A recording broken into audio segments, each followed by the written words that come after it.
限定爆特パック発売中。販売終了まであと23時間57分56秒55。新規キャラクター追加 SSR キャラに加えてさらに SSSSSSSSSS。 家なしララチャンネル。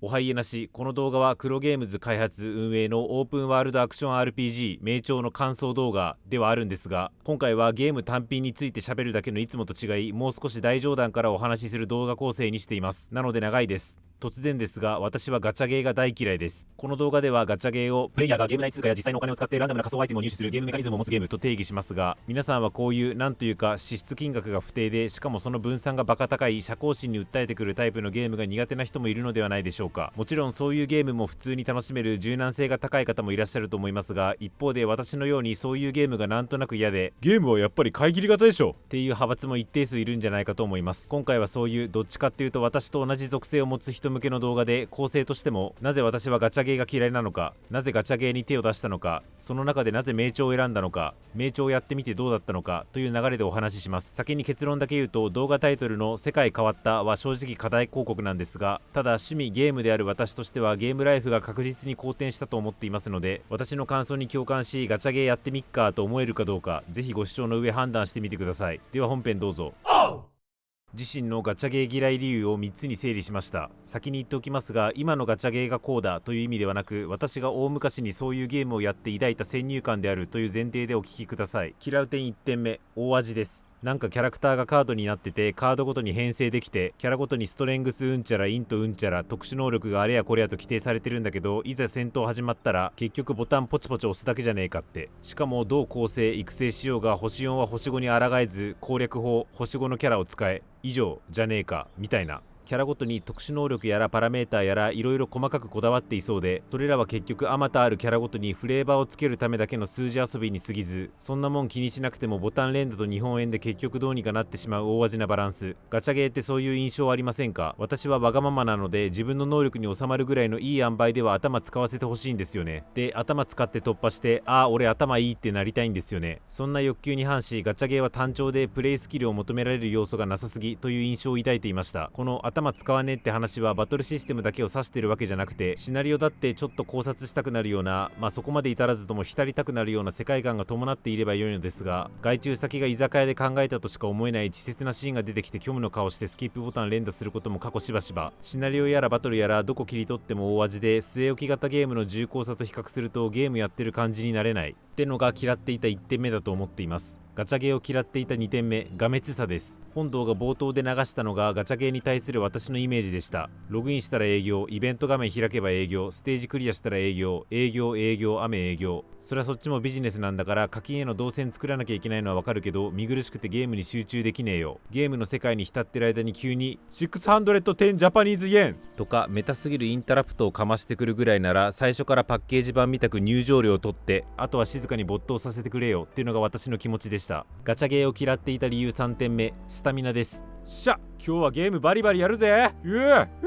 おりゃあいけいけ。この先を進めるにはスタミナが足りません。回復まで残り3時間52分。オララス石を使ってスタミナを回復させますか？オララス石残り0個。オララス石が足りません。ショップでオララス石を購入しますか？うるせえ。ご承知かと思いますが、ガチャゲーというかソシャゲーのスタミナという概念についてざっくり紹介すると、ゲーム内で何かメインシナリオを進めるだ、レベリングを行うだ、何らかの行動を行うたびにスタミナゲージが消費されていき、それがゼロになるとゲーム内で行動不能になる。スタミナゲージの回復には時間経過か、あるいは優勝のアイテムが必要というものです。で、最近の動画でもお話ししたばっかなんですが、私は毎日コツコツとが大の苦手で、ゲームを1日30分やるぐらいだったら1週間に1日 3.5 時間いや10時間プレイしたい派です。そんな私とスタミナシステムの相性は最悪の一言。コンテンツの長寿命化や課金単価のアップを意図したこのシステムの意義は理解するんですが、言うて好きな時に好きなだけやらせろやとしか思えません。大味がめつさと比べるとスタミナは若干点の要素ですが、あまりにも嫌いすぎるので特筆してご紹介しました。以上、大味じでがめつくてスタミナなゲーム、これが私がガチャゲーを嫌う理由です。ただこういう理屈で嫌ってる側面もあるんですが、一方で感情的に嫌ってる部分もあって、私は今年20歳ですが、据え置き型のジャパニーズ RPG を好むオールドファッションといえば聞こえはいいですが、言ってしまえば古臭いゲーム思考です。ただ任天堂やらフロムやら RPG とは別ベクトルで戦う一部の会社こそ戦えているものの、 JRPG というゲームジャンルで語ればご承知の通り、今は全盛期ほどの勢いはありません。その要因は必ずしもガチャゲーの台頭によるものだけではないとは理解しつつも、とはいえ国内の据え置きゲーの衰退と入れ替わるように目に見えて活気を呈しているガチャゲーに対し、なんか八つ当たりの感情みたいなものも私は抱いているんじゃないかなと思います。こんなガチャゲーに食われやがってクソ的な。ガチャゲーに抵抗がない方にとってはあまり気分のいい話ではなかったかもしれませんが、同じ感情の人もいるんじゃないということで丁寧めにコメントさせてもらいました。じゃあそこまでガチャゲーを嫌っといてなぜ今やり始めたのか。それはさっきちょっと言った話に関連します。供給がねえんだもん。JRPG として分かりやすく有名なシリーズでいうと FF、ドラクエ、テイルズなどが挙げられますが、それぞれの最新作を起点に考えると FF16 の発売から早2年、ドラクエ11の発売から早8年、テイルズ・オブ・アライズの発売から早4年です。しかも現時点で新作のプレスすらない状況ということは、ワンチャン発売されるにしてもその発売時期は数年先でしょう。こっちの寿命が尽きるわ。忍耐で出るのはドラクエ3リメイクやサガフロ2リマスターやらリナンチャラばっかり。例えばライフイベントが変化して当時ほどゲームに時間が使えない人とかだったら、こういうリメイク系をたまに楽しむ接し方で十分かもしれません。しかし私は80過ぎてもゲームを浴び続けたい身、自分の好きな領域のゲームばっかりやっていては、いずれというかすでに訪れつつある供給不足で緩やかに餓死するのは目に見えてます。今のうちに好きな食べ物を増やしとかないとやばいって思ったってことです。あとそういう一消費者目線の考えもありつつ、仮にも YouTube で何かを発信する立場なのであれば、好き嫌いは別にしてもそういう活況ジャンルについてもインプットしとかなきゃダメなんじゃないの。ファイナルファンタジー14の騎士団をやるにしても視野が狭くなっちゃうんじゃないのと思った側面もあり、というわけで自分の好きなゲームジャンルからよりによって自分が嫌っているジャンルに手を伸ばすのはだいぶストレスだったんですが、ゲーマーとしても動画投稿者としても手を広げなければやばいという焦燥感のもと、ファイナルファンタジー14のコンテンツが落ち着いている端境にガチャゲーに手を出してみたという経緯です。それではなぜ名調なのか。前段でお話しした動機によるものなので、自分自身が長く遊べるかつ世間に受けてるゲームがやりたく、アクティブプレイヤーが多いゲームを意識しました。 FGO、ウマ娘、バズドラ、モンスト、ブルアカ、グラブル、白猫、いろいろとソシャゲはありますが、まず最初に気になったのが原神。ソシャゲを知らん皆さん、原神ってめっちゃ聞きませんか？原神とは中国のソシャゲ会社ミホヨ社が提供している稼働期間5年超の長寿ゲームで、月間アクティブユーザー数は推計5700万人、ファイナルファンタジー14のアクティブユーザー数は約100万人ですから、比較するとその化け物狩り場っぷりが伺えるかと思います。ミホヨ社は原神以外にも崩壊スターレイル、通称スタレやゼンレスゾーンゼロ、通称ゼンゼロというソシャゲなども開発しており、特にスタレは月間アクティブユーザー数3000万人といずれも商業的に成功しているゲームばかり。こいつらが通称ホヨゲーと総称されるゲームだそうです。そんなに盛り上がってるなら私もホヨゲーやろう、じゃあ原神、スタレ、ゼンゼロどれやろうかなと各種ウェブページ見たりチャット GTP と壁打ちして悩んでいたんですが、ある日 X のタイムラインに家なし最推しの天才漫画家藤山先生による名調というゲームのカンタレラというキャラのドスケベパワフ100のファンアートが流れてきて、頭真っ白になり、気がついたら名調を始めていました。名調とは中国の黒ゲームズが提供しているゲームで、2024年5月23日リリース。動画投稿時点でもう間もなく1年になるまだ日が浅めのゲームです。現時点ではユーザー数やその伸び率ともにホヨゲーと比較すると後塵を拝している状況です。だったら選択肢から外れるんじゃねえのかよ、お前は世間に受けてるゲームがやりたかったんじゃねえのかよと思うかもしれませんが、さっきお話しした通りチャット GTP とやり取りし積み重ねていた論理が性欲に負けました。ただ後付けなんですが、ウェブページを見る限り名調の透明感あるグラフィックがホヨゲー3作品と比較しても一番好みでしたし、そもそも基本無料につき気軽にトライアンドエラーできるんだから、まずは軽率に1作品手を出してみるってのが大事だったんじゃないかなと納得させています。後でもう一回話しますが、どちらかというと名調は4作品の中では比較的男性向けな気がしており、4作品のまずどれをやるか検討するに際してはウェブページなり YouTube の PR 動画を見た方が良いかと思いますが、少なくとも世界規模で盛り上がっているソシャゲどれかやりてーって話であれば、この4作品から選んどきゃいいんじゃないかなと勝手に思っています。というわけで動機こそ不純極まりないものでしたが、無事ガチャゲーの選定が完了し、先日動画投稿時点のメインストーリーまで追いかけ終えました。プレイ時間は興味ないとこポンポン飛ばしながら寄り道ほぼなしでプレイして約21時間。課金額ですがカンタレラを引くのに約8000円使ったのと、その後に月パスという毎日ログインすることでガチャ用の石がちびちびともらえる速攻性はないが経済性が高いアイテムを約600円で買ったので、総額ではフルプライスの据え置き型ゲーム買ったのと同額ぐらいの支出だと思います。プラットフォームは PC、PS5、スマホと多岐にわたりますが、私は PC 版をプレイしました。まずはいつも通り結論から、面白かったです。というかなんていうか、こんなもん出されたら国内ゲーム死ぬってという感想の方が近いかもしれない。さっきからずっと名調のプレイ動画なりムービーなり流していますが、いかがでしょう。基本無料のゲームに見えますか。なぜこれをやるのに金払わなくて済むのって思うぐらいよくできてます。グラフィックの美しさはもちろんとして、ムービー中のキャラのモーションも繊細かつ動的で、何のこともないシーンに急に贅沢に一枚絵が挿入されるし、 UI、BGM やサウンドエフェクトも洗練されていますし、マンネリ防止を意図してか超広大なマップにはバラエティ豊かなギミックが施されていますし、若干難解すぎる感じはしなくもないが、シナリオも重厚ですし、バトルシステムも目新しさこそありませんが爽快感ある普通にやってて楽しいアクションゲームという感想。グラ、サウンド、シナリオ、システム、あれやこれや各分野全て高水準で、これよりしょぼい据え置き型のゲームぶっちゃけ腐るほど名前挙げられるのに、これが基本料金無料というのはさすがにバグってるという感想しか出てきませんでした。さっきカンタレラというキャラを引くのに数千円使ったと言いましたが、シナリオを追うだけならそんなキャラ不要。それどころかメインは主人公以外操作できないことの方が多いぐらいなので、無料で不自由なくメインを楽しむことができますという全体的な感想についてお話しした上で、さっき私が挙げたガチャゲーの嫌いポイントごとに名調においてはどうだったのか、もう少し詳細をお話ししたいと思います。まず単調という要素について、名調は単調でも何でもないです。見ればわかりますが、ゴリゴリアクション RPG で、コンボはもちろん古尺にもジャスト回避とかパリーとかそういう要素まであるので、要求プレイヤースキルは高め。むしろ私がおいガチャゲーじゃねえのかよ、なんでプレイヤースキルが必要なんだよとこれまで抱いていた先入観を罰せられるかのようにプレイしていたぐらいでした。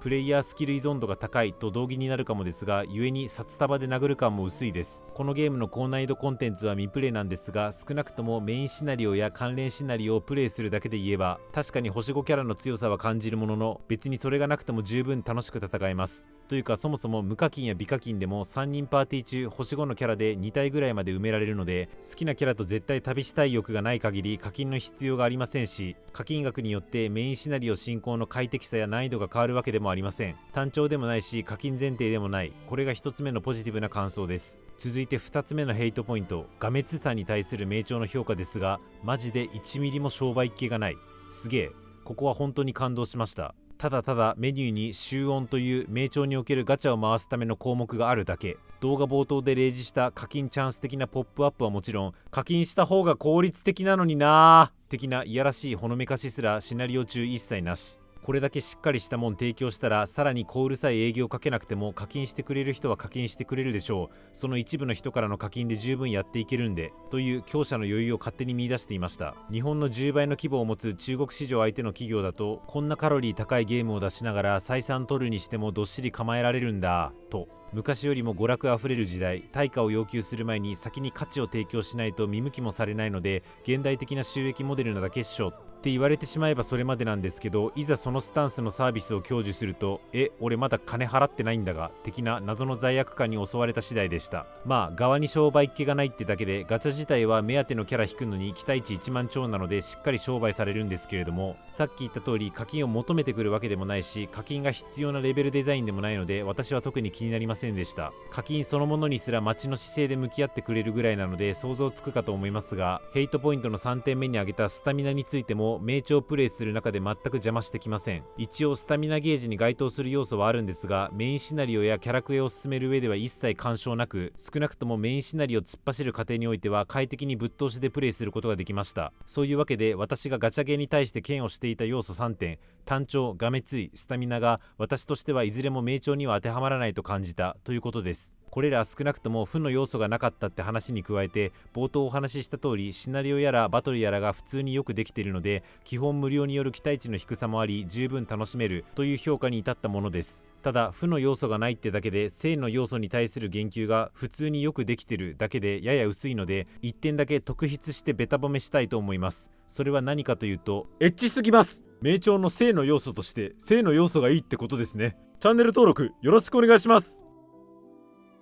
いやでも言いたいことは本当にそれで、性癖への寄り添い方が鬼気迫っています。私を例に挙げればカンタレラというキャラがここ数年で最も刺さったのはさっき言った通りですが、その他にも2人ってキャラがいます。名調は3人でパーティーを構成するんですが、測ったかのように3人ぴったり刺さるという作詞っぷり。私のような柔らかおっぱい甘々お姉さん好きなり、ロリ好きなり、獣好きなりなんなり、あらゆる思考の人を全方位取り込めるよう、メインシナリオ中もみんなの75点よりも誰かの120点という、まるでドンキの惣菜みたいなキャラが矢継ぎ早に現れます。しかも自分の守備範囲でなくても確かに全部いい気がする。なんでそんな的確に性癖ピンズドのキャラクターを輩出できるのか。運営である黒ゲームズの取り組みとして印象に残った取り組みがあるのでご紹介。それが性癖開示アンケートです。見た目が植物化しているのは受け入れられますか？見た目が獣化しているのは受け入れられますか？見た目が機械化しているのは受け入れられますか？これら全部2025年1月頃に公式がユーザーに配ったアンケートの設問項目です。このアンケート、回答者の年齢として17歳以下を選択すると強制的にアンケートが終了する仕様で、今挙げた設問項目以外にもどんな年齢が好きだ、性格が好きだ、他の作品で好きなキャラは誰だ根掘り葉掘り性癖の開示を強要してくることから、界隈で性癖開示アンケートと呼ばれたものです。なんとも中国企業らしい大胆な調査ですよね。加えてこの私ですら魔が先行するファイナルファンタジー14で同じことしたら秒速で炎上しそうな男性向けのプロモーション戦略も小耳に挟みます。ただ原神はじめとした捕虜ゲーが王者として市場を席巻する中、対抗馬として戦っていくためには超強力な差別化要素が必要で、その要素として性癖に訴求する魅力的なキャラクターと定め、それを実現していくためにあらゆる手段を取る、こういった野心的な動きそのものについては個人的には結構好きです。ぶっちゃけメインシナリオは専門用語が多い上、直訳気味の翻訳もあって飲み込みにくく、ここまでは半分ぐらいしか楽しめてないんですが、かかる野心的な取り組みを通じ生み出されたキャラクターに対しカットシーン都度と言えるだけで私は十分プレイする価値を見出せてるってことです。ここまでめちゃくちゃ長くなったのでまとめますが、基本無料ということでそもそも期待値が低かった。私が嫌うガチャゲーの要素は一切なかった。バトルやらサウンドやら RPG を構成する基本的な要素の完成度が全体的に高かった。特に優れた要素としてキャラが性癖にあった。以上を踏まえ私は名調をプレイしてよかったという感想を抱いています。なお私から見える景色だと女性ユーザーが圧倒的に多いので意味不明なんですが、今話したような特色があるので名調はどちらかというと男性向けだと思います。カットシーン中におっぱいがバルンバルン揺れたり、その衣装は知女じゃなければ説明つかねえだろみたいなコスチュームに抵抗感を覚える方なら原神とかそっちの方が良いかもしれませんね。名調の感想以上です。ここまでガチャゲー嫌ってたけど名調やってよかったっていうトーンで喋ったんですが、自分の中で名調がファイナルファンタジー14に代替する要素かというと全くそうではありません。言い忘れたんですが、ファイナルファンタジー14は MMORPG ですが、今挙げた捕虜ゲーや名調は一部マルチプレイ要素はあるものの、基本的にはソロプレイが中心で、多数のプレイヤーが同時に同一空間に存在する世界ではない、つまり MMO ではありません。私は MMORPG ならではの好きな点として、複数のプレイヤーがインタラクションして勝手に新しい楽しみ方や話題が生まれる点、例えばハウジングツアー、演奏会、有料対話展、レイドレース、パンデモ園芸という遊び方なり、ジョブハブやらフェーズ詐欺やら出会い中やらで盛り上がる世界がすごく好きなんですが、ソロプレイ中心のゲームだと基本は運営提供のコンテンツを享受する遊び方が主だと思います。なので名調がファイナルファンタジー14を代替するようなゲームかというとそんなものには到底なりえないんですが、ただ名調はアップデートサイクルが6週間に1回と結構頻繁なので、その頻度で次どんなキャラが出るのかな、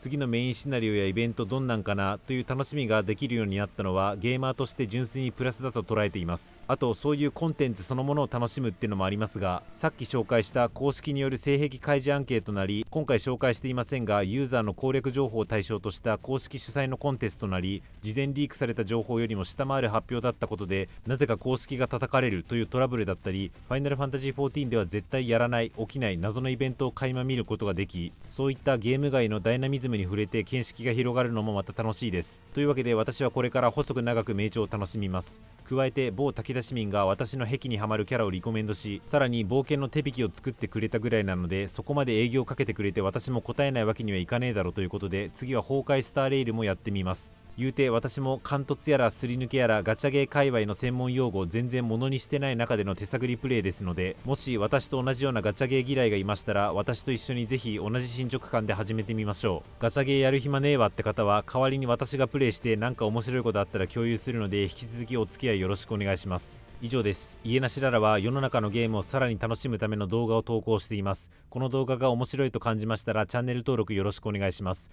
また没頭してゲームをする際は Twitch で配信するのと、動画化するまでもない日常語りやオタク語りは X にポストしますので、よろしければ概要欄からフォローお願いします。おつ家なし。